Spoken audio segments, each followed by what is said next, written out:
Dear students, I, Sunita Tripathi, am an assistant professor at the General Global Law School, where I teach courses related to intellectual property law. Today we are going to discuss the module on the subject matter requirement in copyright law. The aim of this module is to familiarize you with what constitutes copyrightable subject matter as well as what is excluded from copyright protection. At the end of the course, you will be able to examine the fundamental concepts pertaining to copyrightable subject matter as well as identify the contradictions and tensions between protection and creation of copyrightable subject matter. Finally, it is expected that you will be able to conduct case law analysis and identify and understand legal principles which support what constitutes a valid copyright subject matter. Let's begin with the fundamentals firstly. The term of protection afforded to any copyrightable subject matter is not an infinite number of years. Copyright is not a perpetual right. It exists for a specific term, and after the expiry of such term, the work which is actually the copyrightable subject matter falls back into public domain. And this work is essentially protected in India for the term of 60 years from the death of the author. And for photographs, cinematographic films and sound recordings, it's 60 years from the beginning of the calendar year to the next following year in which it was published or released. So essentially, it is a limited monopoly right which is exclusively granted to the proprietor of this subject matter. So the prerequisites for qualifying the subject matter are essentially threefold, and Section 13A of the Indian Copyright Law provides such prerequisite. It describes that the Indian Copyright Act provides only original literary, dramatic, musical and artistic work the affordability and protection of copyright. Thus, not all works enjoy copyright protection. Any literary, dramatic, musical or artistic work has to be A, original, and B, needs to be fixed or expressed in a tangible medium to be afforded any protection. In that sense, let's understand what is the basic concept of originality. Originality as such need not be attributed to becoming a novel idea. It is essentially an expression of thought or work which originates from the author. So originality goes back to the source of where that expression came from, that is the author. In the famous case of the University of London Press versus University Tutorial Press, the commercial law dispute matter, it was observed that original does not mean an inventive or novel thought. The work must not be copied from another work and it should originate from the author himself. And so the court held that a work which is expressed in print or writing, irrespective of whether the quality or style is high, is supposed to be original work. The mathematics examination paper in the said case was considered to be original literary work in that. Finally, there are other two cases which are worth describing right now. In Walter versus Lane, the court observed that the author must exercise his own labor and skill. The facts involved a book which was published based on articles in the Times, which were verbatim of the speech made by the person. The court relied upon the doctrine of sweat of the brow, which is followed in the United Kingdom, to hold that the book was original work of authorship. Another case worth remembering is Ladbroke versus Hill, where the football fixtures were held to be original literary work. Originality meant that work must originate from author and be result of skill, labor and judgment. Sufficient skill is required, not extra or modicum of creativity at all. Coming back to the Indian premise, Section 13 of the Indian Copyright Law, which describes the work as copyrightable subject matter, as I said, expects the author to produce original literary, dramatic, musical and artistic work, A. B. Cinematographic films as well as sound records. So it shall exclusively mention what is copyrightable subject matter as well as what is excluded from such protection.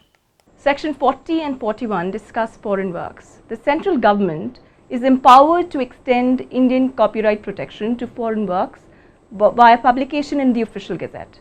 Countries which are listed in the International Copyright Order are countries whose works are treated as those works had they been of Indian origin. Schedule 3 lists the countries which are mentioned in the International Copyright Order. What is excluded from the subject matter requirement is ideas, procedures, methods, systems, processes, concepts, principles or discoveries and devices. Essentially, these are abstract ideas. They are not really expressions of these ideas, which is mentioned as excluded from copyright protection. The second exclusion would involve titles, names, short phrases, slogans, mere listing of ingredients and of contents. All of these would not be afforded copyrightable subject matter. Works that are not fixed in tangible medium would not constitute a fixation requirement within copyright law. So the improvised speech or performance that is not written down or otherwise recorded is not protected.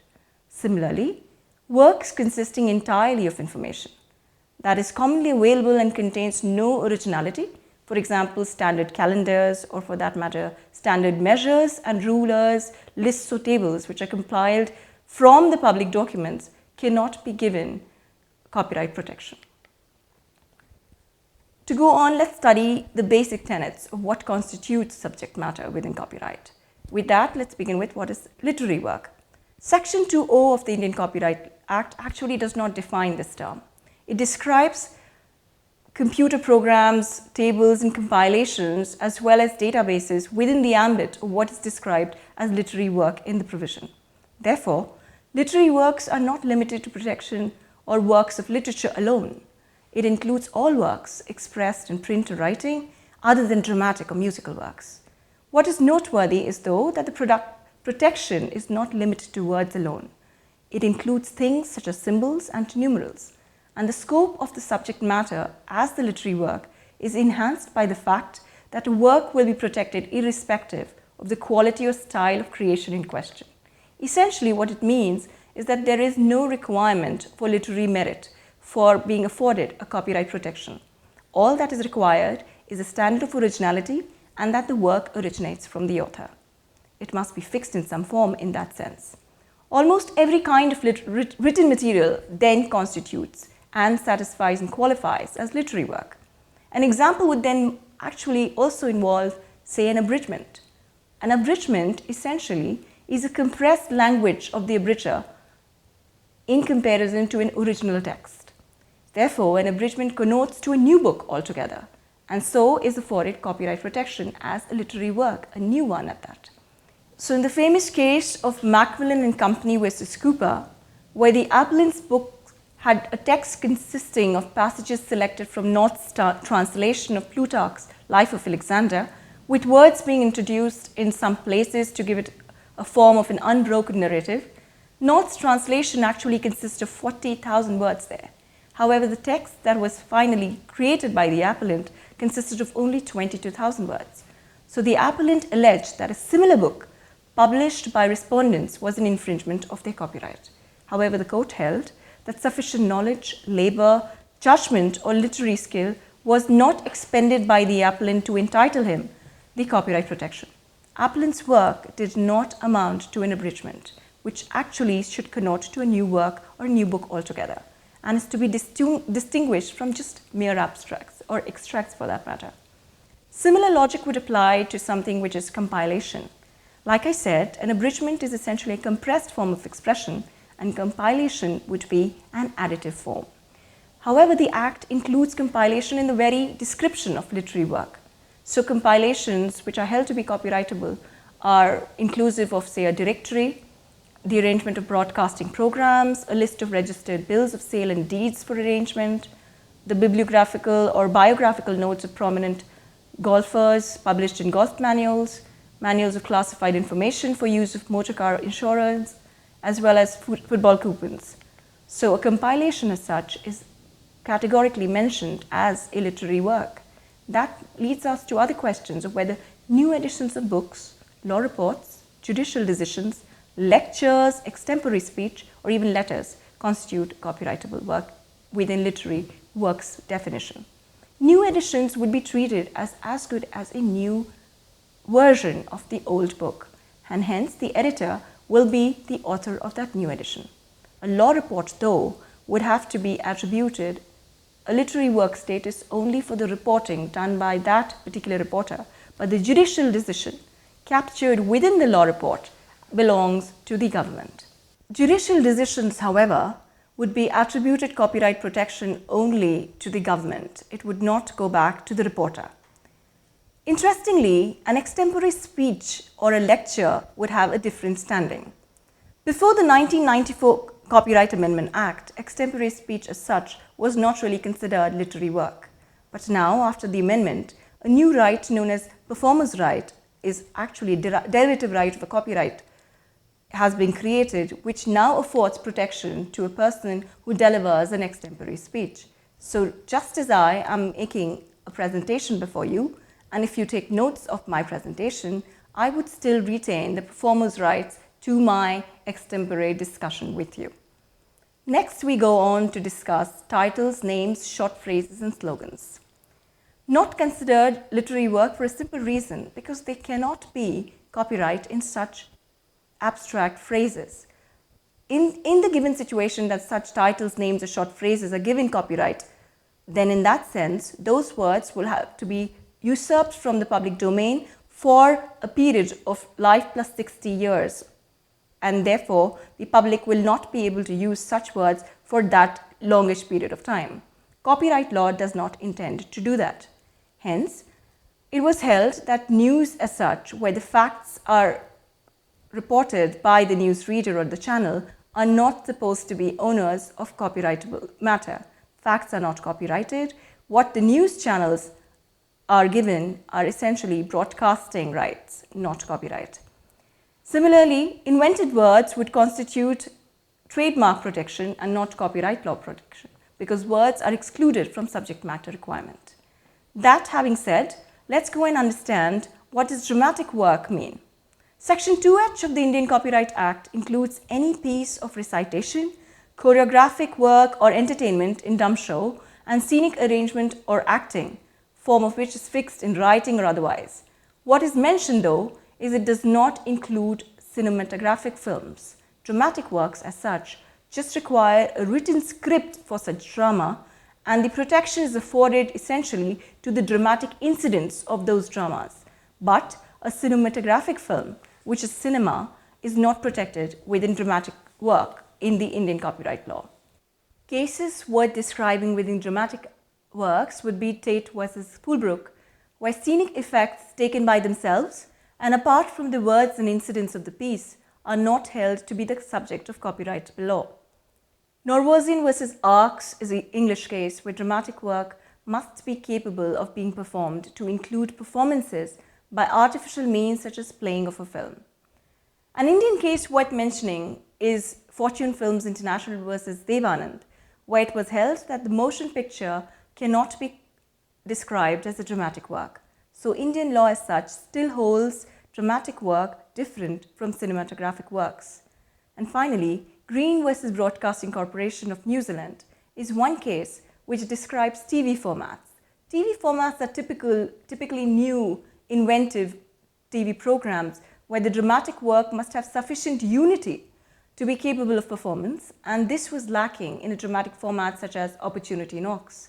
So an Indian version of Kaun Banega Crorepati would have a similar reasoning, where TV format will not be attributed copyrightable protection for the simple reason it does not constitute dramatic work because it has to be a scripted written format, and if a TV format is supposed to be reality TV, it cannot be a scripted format in that sense. Furthermore, let's understand what is musical work. Musical work is described within Section 2P of the Act, and it means that a work consisting of music and includes any graphic notation of such work but does not include any of the words or action intended to be sung, spoken, or performed with the music. Essentially, what it requires is a written annotation. No musical work can be protected without a written notational requirement to satisfy a musical piece. A new definition is included to cover all forms of music, irrespective of it being fixed though. So what is worth pondering here is if a dramatic work may include music, then will this music be entitled to be a separate copyright, and notwithstanding that the music also forms an integral part of the dramatic work? For example, a Bollywood film has music pieces and music albums. So does a Bollywood film then constitute a cinematographic work as well as a musical work, or do they have separate rights? It's worth thinking. Let's go on to understand what artistic works are, and we will answer those questions later. Artistic works are described within Section 2C of the Act, and they describe a painting, a drawing, which includes a diagram, map, chart or a plan, an engraving or a photograph, whether or not any such work possesses artistic quality. So there is an analogy here. Similar to the literary work where we did not require any literary merit, in case of artistic work, no artistic quality is required. All that is required for copyrightable subject matter is originality. That is, this artistic work must originate from the original author of that art, that is, the artist himself. To be protectable, it should be an artistic work and should be original as defined within the Act. A sculpture, though, is a work of artistic craftsmanship, and so it requires to originate from the sculptor. Similarly, a drawing would include any diagram, chart, map or plan. So all architectural works must have those plans which will then constitute artistic works within the meaning of Section 2C of the Indian Copyright Act. Interesting study is that of photographs. Photographs as such are include any photolithograph or any work produced by any process analogous to photography. What would then constitute a photographic work as an artistic work? Say, for example, a public domain scenery has been captured by a photographer and a painting is reproduced of that photograph. Who then has the right to such painting? The photographer, the person who painted it. So whether it is an artistic work or whether it is a photographic work, that is, whether it can be described within the artistic work of Section 2C is worth understanding.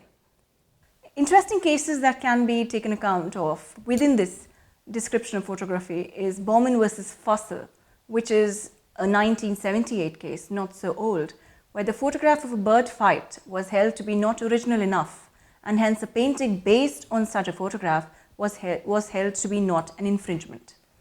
Interesting question again was addressed by Associated Publishers versus Bashram. This is an Indian case where the Madras High Court in 1964 discusses photography as an artistic work, where the portrait based on photographs will be entitled to copyright if it produces a different result from the photographs and is therefore attributed as an original artistic work status.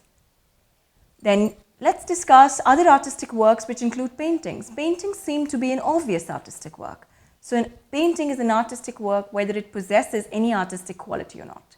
Similarly, drawing. However, a drawing is an art of representing by line, which is delineation without color or with a single color, and therefore drawing is the noun or the product of such an art. So as per the definition, a drawing would include any diagram, chart or map or plan, and this would safeguard the functional aspect of the work, such as drawings for engineering equipment or even in the present day age what is known as circuit diagrams, and circuit diagrams are therefore considered to be artistic works within copyright law. The case worth mentioning here is the 1974 case of the British Northrop versus Tex Team Blackburn, where a straight line drawn with the help of a ruler was considered to be not a drawing and therefore not afforded artistic work protection. However, one must be a little cautious about and a little slow in excluding drawings from copyrightability, because what is artistic work if not a drawing first? And therefore, a mere score of simplicity should not dismiss drawing within the domain of artistic works as such. Let's understand what cinematographic works are. Cinematographic works originate from the word cinema, and it is described within Section 2F of the Copyright Act, which explains that any work of visual recording on any medium produced through a process from which a moving image may be produced by any means and includes a sound recording, accompanying such visual recording is a cinematographic work. So is this e-tutorial that I am conducting a cinematographic work for you? Does a remake of, say, a foreign language film enjoy the same protection as the original version of the film? Section 2F would not differentiate between a remake of a foreign film if it is an authorized remake. Hence, a foreign language film then reconstituted as a remake would be treated as a new work within the copyright law, and that too a cinematographic work at that. Let's understand what sound recordings are. Sound recordings are different from musical works though. The section defines sound recording as recordings of sounds from which such sounds may be produced regardless of the medium on which such recording is made or the method by which the sounds are produced. So for example, if a channel such as National Geographic actually records bird sounds, then such recording will be afforded sound recording protection within copyright law. However, such recording might not constitute a musical work because they do not have written notations. To ponder, does the audio recording of this e-tutorial again qualify for separate protection as a sound recording? Or can you separate the audio recording, which forms an essential part of this audiovisual as a whole, and then segregate and afford sound recording protection to the visual, to the audio part, while the visual part will be afforded, say, a dramatic work or a performance right to me? These are certain foods for thought for you. So, does a photograph of an already existing photograph enjoy copyright protection? That is, if I take a selfie of my own photograph, if I take a photograph of another photograph on the wall, would that new photograph that I have taken be afforded the same protection as the original photograph? The answer is no. Is a painting based on a scenery captured in a photograph an infringement of copyright in the photograph? Essentially, they would constitute different works because they do not originate from the same author. Are sets of machine-made replicas of the Taj Mahal sold as decor items capable of being protected as works of artistic craftsmanship? The answer is no, because any machine-made replicas do not constitute artistic works within the meaning of copyright law. So that was essentially a description of subject matter requirement within Indian copyright law. Dear students, so we had an interesting module discussion on the subject matter requirement of copyright law. Let's summarize what we've learned so far. We began with the legal provisions of what attributes subject matter requirement, and we began with identifying Section 13A of the Indian Copyright Act describes copyrightable subject matter as being works which are literary, dramatic, musical, artistic, as well as cinematographic or sound recording works. However, we went on to identify that just mere work is not protected as subject matter. There are qualifications for such, and these two qualifications are the originality requirement and the idea that these expressions ought to be expressed in a fixed medium or tangible form. So originality in that sense is then understood further that it does not require to be attributed or analogous to novelty concept within patent law, but is essentially meaning simply that it has to originate from the author. Then on, we understood about the works such as literary works. Not all literary works were understood to be protectable. However, if they are original, then such literary work can be protected. There is no literary merit required for such protection. Therefore, an original work can be protected as literary work. Similarly, an abridgment or a new edition or even a compilation of that original book becomes a literary work within the meaning of copyright law. Similar analogy we found was extended to artistic works. Artistic works would go beyond the traditional concepts of drawings and paintings, but include circuit diagrams, would include photography, would include paintings, and therefore would require to be extensively understood as not being just drawing or painting. Finally, we understood about musical works and sound recordings, again being different sorts of works within the subject matter requirement. Musical works would require notations and written down annotations of what is the musical note as such. Sound recording does not require the same standard. So with this e-tutorial, an audio recording of this would constitute essentially a sound recording and not a musical work. And so a Bollywood film would have separate protection as musical work as well as cinematographic works. Cinematographic works are protection given to cinema. However, artistic works or dramatic works do not constitute cinematographic works. Let's understand the dramatic works a little bit more. Dramatic works would include any sort of dramatic incidents, say it's a recitation, a pantomime, a poetry, as long as it has dramatic incidents and those dramatic incidents are scripted. And essentially a point to be taken home is the developing reality TV media these times. They are essentially coming back to becoming derivative rights and not copyrightable work, in a sense where TV formats which are non-scripted are not protected as literary, dramatic, or even any other form of protection within 13A of the Copyright Act of India. So there we covered all possible works within 13A, as long as they are original, fixed intangible medium, can then be afforded a life plus 60 years of protection within copyright law. After which, in the event that such term has expired, that work falls back into the public domain for any person to use it, to sell it, to enjoy it, without having to take permission of the author. Thank you very much.